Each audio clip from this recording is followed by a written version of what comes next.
আমি বাটার নান তৈরি করব, সেই জন্য 1 বাটি পরিমাণ টক দই নিয়ে নিয়েছি আর নিয়েছি 1 চামচ পরিমাণ চিনি, এর মধ্যে 1/2 চামচ পরিমাণ লবণ আর 4 চামচ সাদা তেল দিয়ে খুব ভালো করে ফেটিয়ে নিলাম।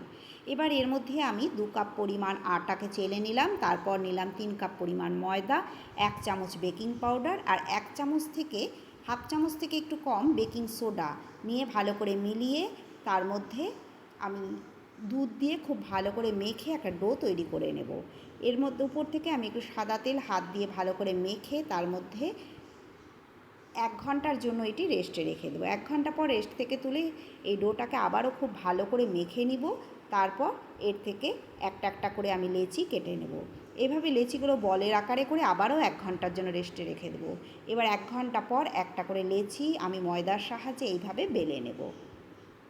তারপর উপর থেকে আমি একটু কালো জিরে আর কুচনো ধনেপাতা দিয়ে কাঁটা চামচের সাহায্যে এইভাবে ফুটো ফুটো করে দেবো আর অপর পিঠে এইভাবে জল লাগিয়ে নেব।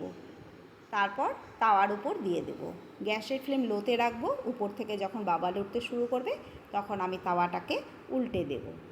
এখানে আমি ধনেপাতা আর কালো জিরে দিয়েছি, আপনারা নাও দিতে পারেন। তারপর গ্যাসের ফ্লেমটা একটু বাড়িয়ে তারপর আমি সমস্তটা ঘুরিয়ে ঘুরিয়ে ভালো করে সেঁকে নেব। দেখুন এই যে এইভাবে আমি সেঁকে নিচ্ছি। আমাদের বাটার নান তৈরি।